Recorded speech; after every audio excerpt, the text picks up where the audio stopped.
Bienvenidos al presente video donde llevaremos a cabo la explicación de la temática series de tiempo correspondiente a nuestro parcial final. Nuestro punto número uno nos dice qué diferencia existe entre regresión lineal simple y múltiple. Tenemos que la regresión lineal simple y múltiple son idénticas, con la única diferencia de que aparecen más variables explícitas en el modelo de regresión lineal múltiple, como lo visualizamos acá. Bien, entonces en cuanto a los ejemplos, acá tenemos nuestro ejemplo número uno, donde vamos a observar esta tabla y de la cual, en el caso de aplicarse la regresión lineal múltiple, únicamente vamos a tener presente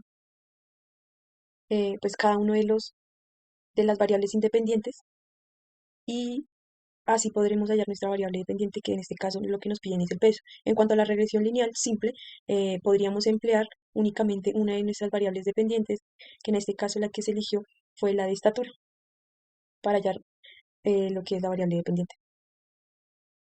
Em, Conocemos que aquellas variables explícitas son aquellas que se muestran acá en la tabla y pues eso sería en cuanto a nuestros modelos de regresión lineales. En nuestro punto número 2 nos dice que consideremos sobre los datos que se tienen en cuenta para la regresión lineal múltiple. Entonces, se van a tener en cuenta lo que va a ser el sentido numérico. No se debe haber presentado variables repetidas o redundantes. Las variables introductorias en el modelo deberán tener cierta justificación teórica. Aquella relación entre variables explícitas en el modelo y casos debe ser como mínimo de 1 a 10. Y la relación de las variables explícitas con la variable dependiente debe ser lineal proporcional. Bien, en cuanto a nuestro punto número 3, ¿cómo se estiman los parámetros por mínimos cuadrados? Entonces decimos que aquellas estimaciones de los mínimos cuadrados, que se puede abreviar como LSE, van a ser calculadas mediante el ajuste de una línea de regresión a los puntos de conjunto de datos que tienen la suma mínima de las desviaciones elevada al cuadrado, como se observa en nuestra fórmula al lado superior derecho, también conocido como error de mínimos cuadrados. Y se dice que en el análisis de fiabilidad la línea y los datos se representan en una gráfica de probabilidad. Nuestro punto número 4 dice que se entiende por varianza residual. Entonces decimos que la varianza residual, también denominada muchas veces como varianza inexplicable, se refiere a aquella varianza en un modelo que no se puede explicar por las variables en el modelo. La varianza residual se utiliza como medida de la bondad del ajuste. Cuanto menor sea la varianza residual, menores serán los residuos y por lo tanto mejor será el ajuste de la curva a la nube de puntos. Pero pues obviamente se presenta el problema de que no saber a partir de qué valores dicha varianza es suficientemente pequeño, suficientemente grande para considerar el ajuste realizado que sea bueno o malo. Ese problema se soluciona mediante el coeficiente de determinación. En cuanto a un ejemplo de nuestra varianza residual, tenemos el siguiente, donde visualizamos esta tabla, que el dato que se encuentra encerrado en el cuadrado rojo corresponde a aquella suma de errores al cuadrado, que se calcula mediante esta siguiente fórmula. Y decimos que en el modelo ANOVA, eh, ese va a ser pues el procedimiento para poder calcular aquella suma de cuadrados.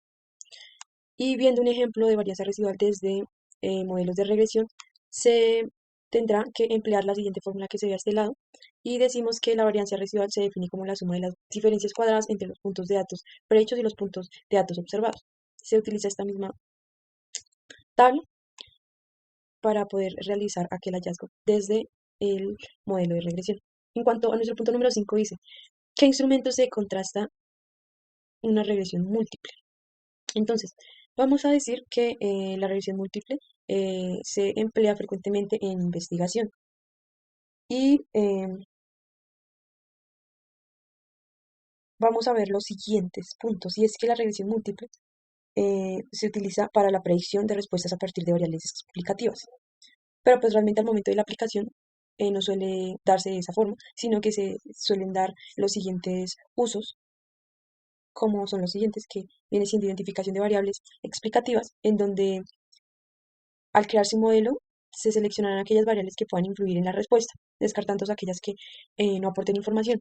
El segundo, detección de interacciones. Entonces va a decirse que entre variables independientes que afecten a la variable de respuesta. Identificación de variables confusoras, en donde es un problema difícil el de su detección, pero de interés de investigación no experimental, ya que el investigador frecuentemente no tiene control sobre las variables independientes. Nuestro punto número 6 nos pide explicar para qué sirve el coeficiente de determinación r al cuadrado. R al cuadrado mide lo que lo bien que un modelo de regresión se ajusta a los datos reales. ¿Qué quiere decir esto? Trata de una medida de la precisión general del modelo. R al cuadrado también se conoce como coeficiente de determinación. R al cuadrado mide en una escala de 0 a 1, donde 1 indica un modelo que predice perfectamente los valores en el campo de destino, mientras 0 significa todo lo contrario, que no tiene ningún valor predictivo. Cuando solo hay una entrada, R cuadrado es la misma que la cuadrada de correlación de Pearson. Esta es la fórmula correspondiente a R cuadrado. Séptimo, ¿qué se entiende por multicolinealidad? Viene siendo aquella dependencia lineal fuerte entre más de dos variables explicativas en una regresión múltiple que cumple el supuesto de Gauss-Markov cuando es exacta. La multicolinealidad es aquella correlación alta entre más de dos variables explicativas. Nuestro siguiente punto, ¿en qué consiste la homocedasticidad? Bien, decimos que es un modelo de regresión lineal que implica que la varianza de los errores es constante a lo largo del tiempo. Lo contrario a homocedasticidad viene siendo heterocedasticidad. Y la palabra homocedasticidad, al separarse en dos, vamos a tener homo como igual y cedasticidad, dispersión, que esto viene siendo dispersión o igual dispersión. Octavo, ¿en qué consiste el análisis de residuos? Se define como residuo del iésimo caso, como se ve en la fórmula de aquí abajo, y los residuos son variables que siguen una distribución normal. Los residuos tienen unidades de medida y por lo tanto no se pueden determinar si es grande o pequeño o pues a simple vista. Para solventar este problema, pues se define el residuo estandarizado como la fórmula que vemos aquí abajo. Y pues eso sería todo. Muchas gracias.